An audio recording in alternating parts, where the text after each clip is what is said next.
అరిజోనాకు చెందిన ఆండీ నాటన్ వయసు 32. అతడికి ఊహ తెలిసిన నాటి నుంచి శ్వాస తీసుకోవడంలో సమస్యలు ఎదురయ్యేవి. నిద్రలేమి, ఆస్తమాతో కూడా అతడు సతమతమయ్యేవాడు. చిన్నతనంలోనే లెగో బొమ్మలతో ఆడుకునేవాడు.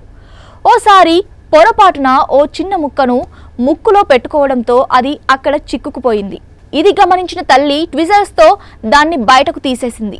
అయితే అప్పటి నుంచి కూడా అతను చాలా రకాల అనారోగ్య సమస్యలతో సతమతమవుతూనే ఉన్నాడు. తన ఇబ్బందుల్ని గమనించిన ఓ డాక్టర్ వేడి నీటితో తలస్నానం చేసే సందర్భంగా ముక్కు చీదితే సమస్య నుంచి కొంత ఉపశమనం కలుగుతుందని చెప్పారు. డాక్టర్ సూచన మేరకు ఓ రోజు స్నానం చేస్తూ ఉండగా గట్టిగా చీదడంతో ముక్కులోంచి చిన్న లెగో బొమ్మ ముక్క బయటకు పడింది. అది చూసి నాటన్ షాక్ అయిపోయాడు. ఇంతకాలం పడ్డ ఇబ్బందులకు ఈ ప్లాస్టిక్ ముక్కే కారణమని తెలిసి ఆశ్చర్యపోయాడు. అలాగే తన సంతోషానికి అవధులు లేకుండా పోయాయి. చిన్నప్పుడు బొమ్మ ముక్కులో ఇరుక్కుపోవడంతో కొంత భాగాన్ని మాత్రం తీయగలిగింది. అయితే ముక్కులో ఉన్న బొమ్మ విరిగి కొంత భాగం లోపలే ఉండిపోయినా తల్లి గుర్తించలేకపోయింది.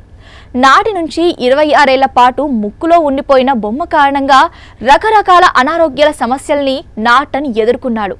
తన సమస్య ఎలా పరిష్కారమైందనేది చెబుతూ నాటన్ ఇన్స్టాలో ఓ వీడియో షేర్ చేశాడు.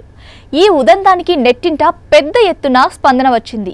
ఓ రేంజ్లో లైక్స్, కామెంట్స్ వచ్చాయి. చిన్నతనంలో జరిగే చిన్న చిన్న పొరపాట్లు పెద్ద సమస్యలకు దారి తీస్తాయని అన్నారు. ఇతని ఉదంతం వింటుంటేనే తన గుండెల్లో రైళ్లు పరిగెడతాయని మరో వ్యక్తి కామెంట్ చేశాడు.